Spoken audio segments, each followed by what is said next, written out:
I am Linda van Tilburg for National Security News. One of the new political party leaders that will be going to Parliament in South Africa after the elections is Songeso Zibi. He's the leader of Rise Mzansi, and he said recently he's open to take part in the discussion on a government of national unity for South Africa. Hi Songeso, thanks so much for joining us. Morning, and thank you very much for having me on. Well, before we get to your party, can we analyze what happened in South Africa? There's this surge for this party called the uMkhonto Party of Jacob Zuma, and which surprised the ANC, and they don't have a majority anymore. So what really happened? So I think, they affected nearly everybody. They affected us too. By our own calculation, we lost between 2 and 4 seats just to MK alone. In this election, between just the Gayton province and the city of eThekwini, where we otherwise had been doing really well. I think South Africans are really angry. So there are 2 major patterns in this election.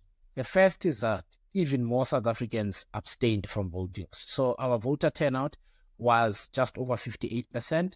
And in the previous election, it was in the 60s. And it's been declining since 2009, I believe. So that is the first thing, more people checking out of democratic participation.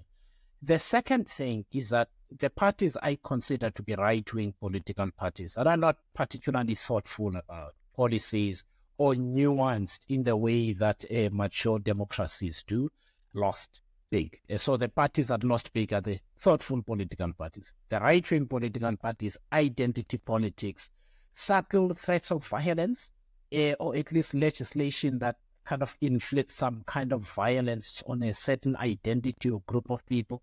Those parties won big in this election. So if you look at the ANC, they declined significantly. The DA declined in absolute numbers. The Economic Freedom Fighters declined. Literally everybody. The guys who gained were the Patriotic Alliance, which has got a massive anti-immigrant stance. And then you also had uMkhonto Sizwe, who were anti-constitutions, no to gays, no to the constitution, etc., etc. Those guys won big in this election. That should be worrying.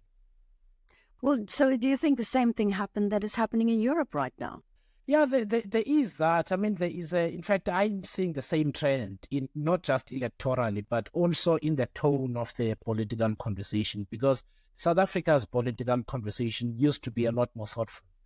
But with the advent of social media echoes and active disinformation and misinformation, which appears to be very systematic, you are beginning to see the population of the extremes of politics in South Africa, where if you offer anything thoughtful, you get attacked, you're not strong enough, you're weak, and that sort of thing.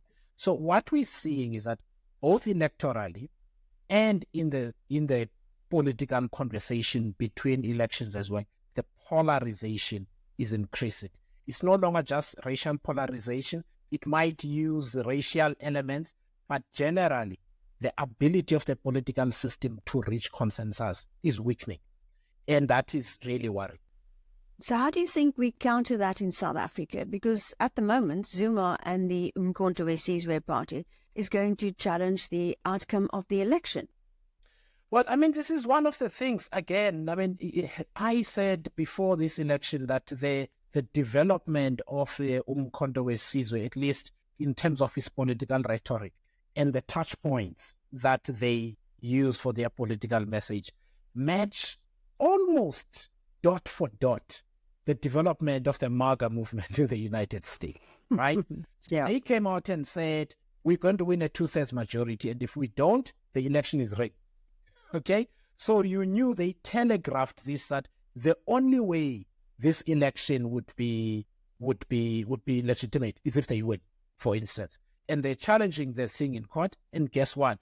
They've said to the Constitutional Court, we don't have the evidence yet. Or they've said, we're not going to show you the evidence as of yet, but we're challenging the election anyway. So that's the first thing. The second thing is they've challenged the legitimacy of the courts to say the court system is rigged, the Chief Justice is corrupt, all the judges are corrupt. And I follow American politics. And this is daily staple to say the system is rigged, the democracy doesn't work, and so on. Thirdly, it's, Russia's good. Quasi-Russian authoritarianism is good. This is not said in so strong a way as you see in the United States, but you see a lot of glorification on TikTok and so on of Vladimir Putin and the coups in the Sahel, in Africa, that kind of thing, and that this is the kind of thing we must have here, strong leaders. So I don't know how we counter it. It's going to be hard because people now are losing the ability to listen and to digest information. And it's worrying here and I think in other parts of the world. Well, 70% of South Africa doesn't agree with that. They want to go forward with a government of national unity. So you said you are also open to those talks. Have you been talking about that with the ANC, with other parties? Yeah, we decided to talk to everybody. So we've been speaking to the African National Congress. We are speaking to other opposition parties as well. And our approach is very pragmatic. The South African Constitution says that we must elect a speaker, deputy speaker, and a president within 14 days. And a president must be inaugurated within, I think it's 21 days of an election. And we don't want a constitutional crisis. So we've said to the ANC that we will be as helpful as possible in trying to make sure that we have stability. We've told other political parties the same, that we must avoid a constitutional crisis. Let's get over these first 14 days, and then we can talk about how future arrangements work. And if you offered a cabinet post, would you take it? No, I mean, the interesting thing is that we're not thinking about just cabinet, because South Africans tend to regard parliament as not being a part of the governing process. And yet, holding the executive to account is really important. Making sure that there's proper oversight over government agencies at all levels, including the police and so on, is really important. So at this point, our attitude is we've been elected as members of parliament. We are going to do our best to make sure that parliament is as effective as possible. If in the discussions there is an opportunity for an executive role, we will look at it, but it really is not our primary driver at all. And then obviously finance is your speciality because of your background. So if you ever part of a parliamentary group or cabinet or deputy minister or whatever, what kind of policies would you like to have in South Africa in terms of our economy? Look, I mean, I'll get to the economy just a little bit quick and say one of the things that I really desire is that people listen to our members of parliament and they see them at work and they are impressed and they are proud. So if there's anything that is a really top objective for me and my colleagues, it is to see parliament and legislatures being the exemplary representatives of the people that we are looking for. The most important thing, I think, economically, is to make sure that we do not get into a fiscal hole out of which we cannot get. I think that's really important. That is the first thing. The second thing is that doing all we can to solve the energy crisis for the long term, including transitioning to cleaner energy sources in as fast as possible, but without kind of compromising ourselves in the process. So that would be the second thing. That would also contribute to economic growth. The third, we've got to solve our national transport logistics problem. It's massive. It's choking the economy. It's not just transport. It's local roads. It's provincial roads. It's some of the national roads. It is our rail system and so on. The last thing for the economy is crime. Everyone talks about, overseas investors. South Africans are afraid to invest in their own communities because of crime. So we have to solve the crime problem. And I believe, by our calculation, that if we did those things, we would, because we're starting off a low base, within 36 months, we could be at 5% GDP growth. If we showed the intent and the seriousness. Okay, let's get to your party. Are you happy? I think it was just about a year ago, or was it that you were formed? Are you happy with your performance in the election? We thought it was possible to get up to 10 seats. And we realized when we looked at this election that it was a tough election.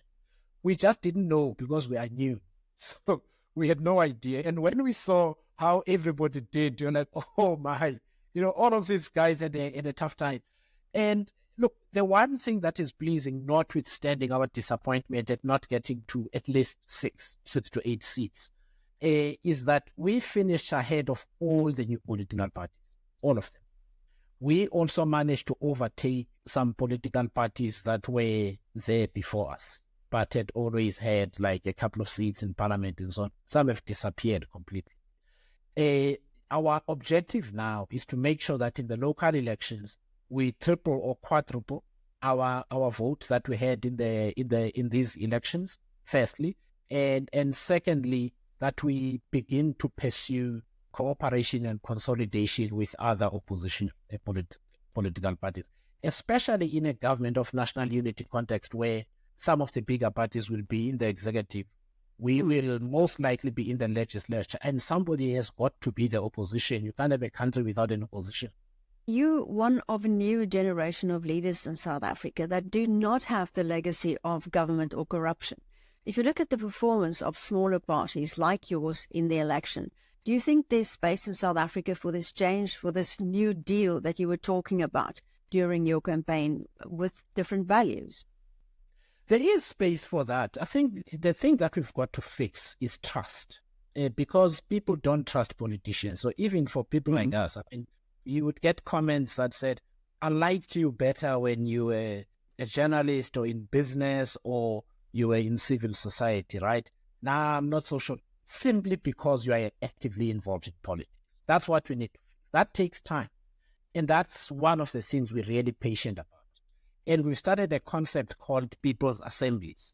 So once Parliament settles, we are going to go back and continue to consult with people in communities, tell them what's happening in Parliament, what it means, why it's important that they participate, ask them to share their opinions, and then take those views to Parliament. And then come back, rinse and repeat, right? It begins to teach people that it's possible to have elected representatives who take you seriously, who keep coming back to ask you, what is important to you? This is what we're discussing in Parliament. What's your view? And we think if we begin to establish that culture and we grow it, people will see a different side to democracy than the disappointment they've experienced so far. Okay, so Parliament is sitting on Friday, and hopefully we emerge with both a speaker and a president. Have you decided who your party would support? So I'll share some principles. We think that the political party with the biggest block of votes should have the presidency, the opportunity to form a government. We do not believe that any party that is involved in the executive should have a speaker. So in other words, we must balance the power between the two. So we can't have an ANC speaker, therefore, right? And we cannot have a speaker from any of the political parties that are involved in the executive, and we are unlikely to. And we've communicated that to all the political parties, and there appears to be general support for that principle. So to give an easy answer, if there is a second candidate, we are likely to vote for an ANC president if it doesn't put up somebody who's totally beyond the pale, and we will not vote for an ANC speaker. That much she said, because that principle, I think, makes sense. Well, if the DA is part of the government, would it make sense to have a DA speaker? No. That is why it's a principle for us. If you're in government, don't control the body that oversees you. Very interesting. Songeso Zibi, thanks so much for speaking to us. Thanks, Linda.